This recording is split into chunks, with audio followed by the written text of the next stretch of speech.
ஓம் நமோ நாராயணா. பார்க்கிறதுக்கு ரொம்ப சாதாரணமாக ரொம்ப எளிமையான ஒரு பிரார்த்தனை, எளிமையான ஒரு வேண்டுதல். இந்த எளிமையான வேண்டுதல் எளிமையாக இருந்தாலும் அதோடைய பலன் ரொம்பவே மலை அளவுக்கு பெருசா கொடுப்பாரு எம்பெருமான் பெருமாள். பெருமாளுக்கு இந்த எளிமையான நைவேத்தியத்தையும் வழிபாடையும் நம்ம செய்யும் பொழுது நம்மளுடைய நினைச்ச காரியம் கட்டாயமாக நிறைவேறும்.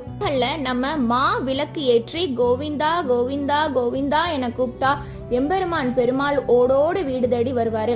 எந்த பிரச்சனை ஆகட்டும், எவ்வளவு ஒரு பெரிய சோகமாக இருந்தாலும் சரி, இல்ல நம்ம மனசுக்கு நிம்மதி இல்ல அப்படின்னாலும் சரி, வீட்டுல நல்ல எதிர்மறைகள் இருக்கு, அது எல்லாம் சரியாகணும், குழந்தைகளுடைய உடல் ஆரோக்கியம், கல்வி கிடைக்கணும் அப்படின்னு என்ன விஷயமாக இருந்தாலும் சரி, அதை எல்லாத்தையும் ஒரே நிமிஷத்துல தவிடுபடியாக்கி நமக்கு நல்ல பலனை கொடுப்பார் எம்பெருமான். கட்டாயமாக மா விளக்கேற்றி எம்பெருமானை கூப்பிடுவோம்.